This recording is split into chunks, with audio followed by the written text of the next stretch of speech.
আসসালামু আলাইকুম, আমি DQ Nikhat bin Hossain, discipline environmental science, ID 2608022025।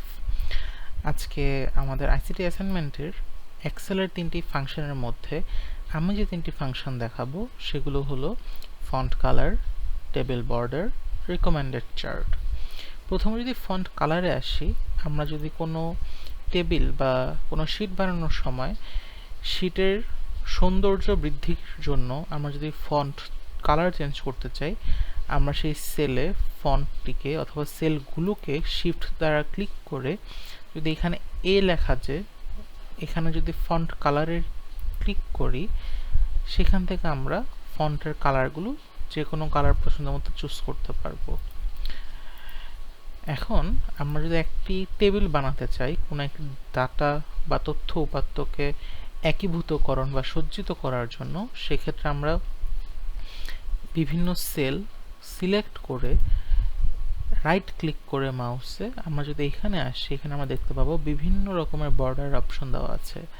আমি যদি চাই আমি সবগুলোকে বর্ডার করে দিতে পারবো প্রত্যেকটা সেলে, তাহলে প্রত্যেকটি ঘরে বর্ডার হয়ে যাবে, যেগুলো আমরা এভাবে উপরে ধরে ডানে বা বামে বড় করতে পারবো। আবার আমরা যদি এভাবে ধরি এবং যদি আমাদের মনে হয় যে না, আমরা আউটসাইড বর্ডার রাখবো কিন্তু ভিতরে রাখবো না, ইন দ্যাট কেস আমরা সবার আগে নো বর্ডার দিব and then thick border outside দিব।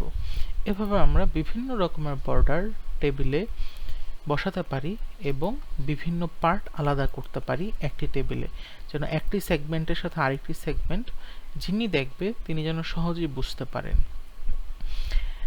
আপাতত আমরা অল বর্ডার্স দিয়ে দিচ্ছি। অল বর্ডার্স দেওয়ার পর এখন আমরা রিকমেন্ডেড চার্টস দেখব।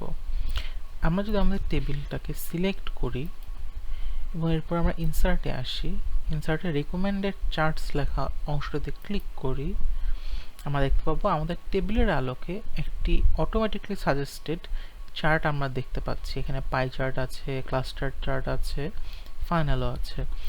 তো আমরা যদি বার চার্টটা নিয়ে নেই, এখানে আমাদের যে ডেটা সেটার আলোকে একটা চার্ট আমরা পেয়ে গিয়েছি, যেটা এটার প্রেক্ষিতে চেঞ্জ হয়েছে। এখানেও আবার আমরা এটাকে ফন্ট কালার চেঞ্জ করতে পারবো, বোল্ড করতে পারবো, ইটালিক করতে পারবো, সবই করতে পারবো। এভাবে প্রত্যেকটা সেগমেন্টে এখানে পরিবর্তনযোগ্য। আবার যদি আমাদের মনে হয় এখানে থেকে স্টাইল চেঞ্জ করব, আমরা তাও করতে পারি। আবার যদি মনে হয় যে কালার চেঞ্জ করব, সেটাও সম্ভব। এটি ছিল 3টি function: recommended charts, font colour এবং টেবিল বর্ডার। Thank you.